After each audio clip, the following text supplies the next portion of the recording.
교과서 71페이지입니다. 자, 우리 인용 표현을 배울 건데요. 다른 사람, 우리 책을 뭐 인용하거나, 뭐 인용문, 이런 걸 많이 사용했었죠. 많이 알고 있죠? 자, 그런데 인용 표현에 대해서 자세히 배운 적은 없기 때문에 교과서에서 인용 표현을 다루고 있습니다. 자, 다른 사람의 말이나 글을 자신의 말이나 글 속에 끌어다 쓰는 것을 인용 표현이라고 하는데요. 이때 원래의 내용과 형식을 그대로 유지를 하면 직접 인용이라고 하고요.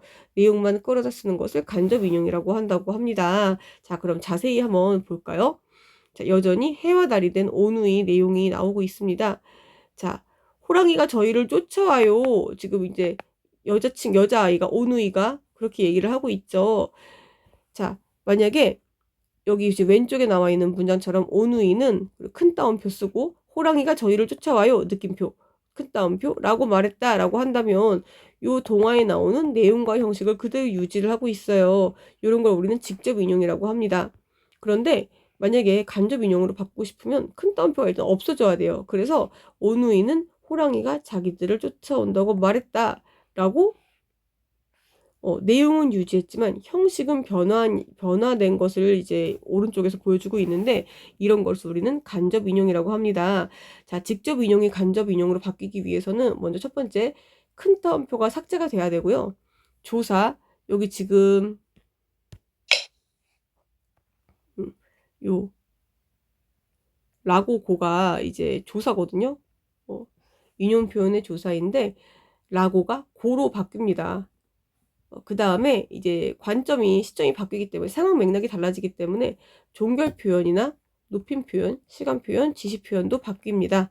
자, 그래서 일단 여기서는 지금 저희를 쫓아와요가 자기로 바뀌었죠. 그 다음에 쫓아와요. 이렇게 지금 얘가 이제 종결 표현이 지금 상대를 높이고 있잖아요. 그렇죠? 존댓말 쓰고 있죠. 그런데 간접 인용에서는 어떻게 돼요?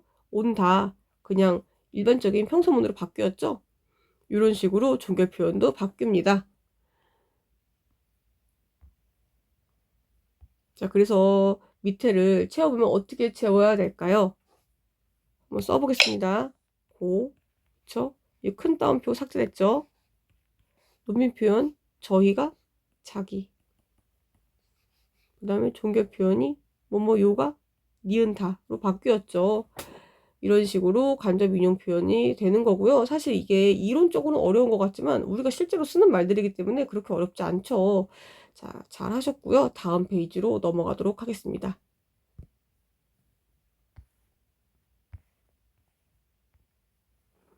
자, 그러면 우리 이제 다음은 두 문장의 표현 방법을 학생들이 분석한 내용이다. 빈칸을 채우며 직접 인용과 간접 인용의 차이를 알아보자.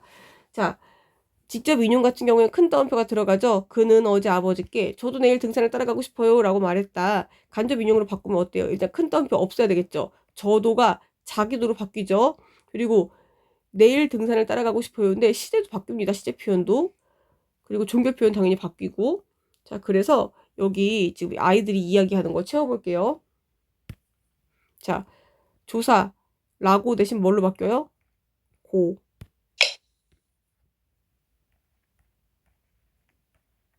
자, 간접 인용에서는 저라는 높임표는 사용했지만 직접 인용에서는 저라는 높임표는 사용했지만 간접 인용에서는 자기라는 말을 사용을 하고 있어요. 그 다음에 직접 인용에서는 내일이지만 간접 인용에서는 지금 그는 어제 아버지한테 말했다는 거잖아요. 그렇기 때문에 어제니까 실제로는 오늘이 되는 거죠. 그래서 간접 인용에서는 오늘로 바뀌었어요. 실제로 했던 말이 아니라 바뀌어가지고 표현이 됐기 때문에. 그 다음에 간접 인용으로 바뀌면서 종결 표현도 변화가 된다고 했었죠. 종결 표현에서 직접 인용이야 그 사람이 말한 걸 직접적으로 갖고 오는 거니까 상대 높임법이 여러 가지가 사용될 수가 있어요. 하지만 이제 간접 인용으로 바뀔 때는 뭐뭐 한다 라는 평서문의 형식으로 계속 바뀌게 됩니다. 그래서 뭐뭐 다로 바뀌었어.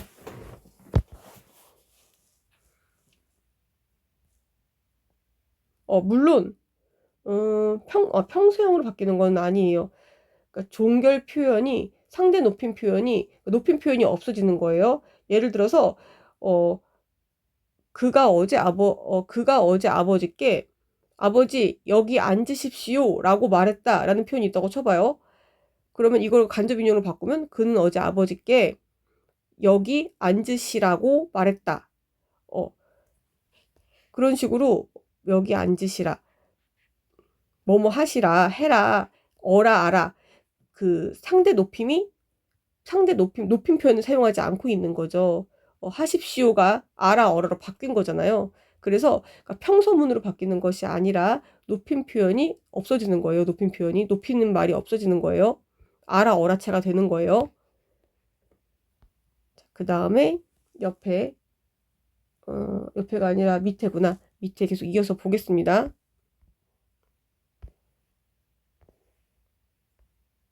자, 우리 한번 이거 바꿔볼까요?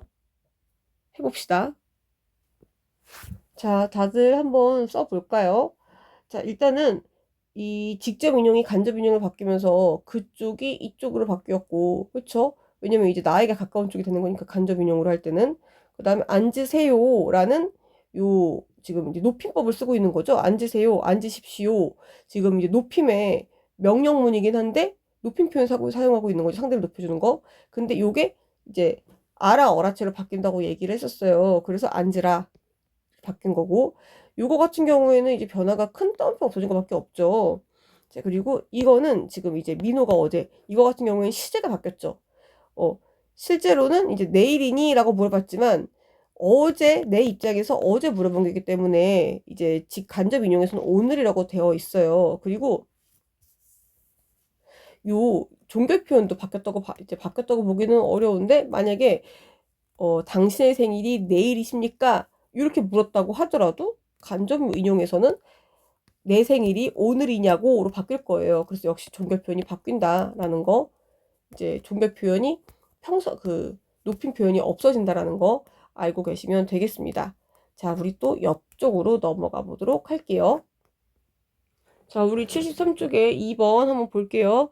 자, 기억 어떻게 바꾸면 됩니까? 쭈뼛거리며 자리를 양보하려 하자 할머니가 내 손을 잡으며 아니요 학생, 나는 괜찮으니까 앉아있어도 돼 라고 말씀하셨다. 이거 간접 인용으로 바꾸면 어떻게 해야 돼요?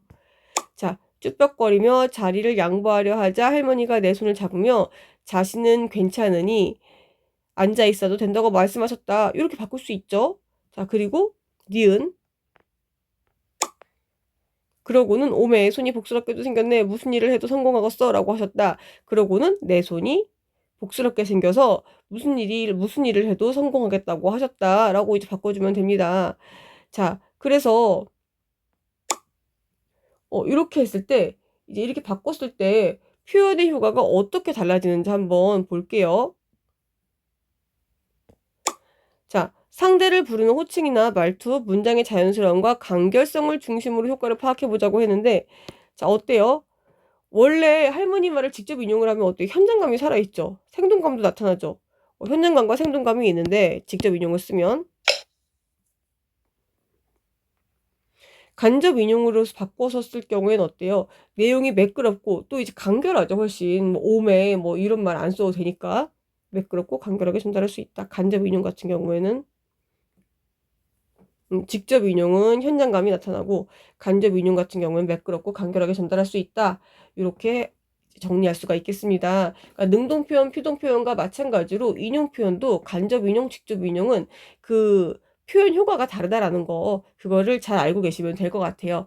자, 이렇게 해가지고 우리 이제 인용 표현까지 해보았고요. 74페이지 탐구 문제에서는 피동표현과 인용 표현을 함께 다시 한번 다뤄보도록 하겠습니다.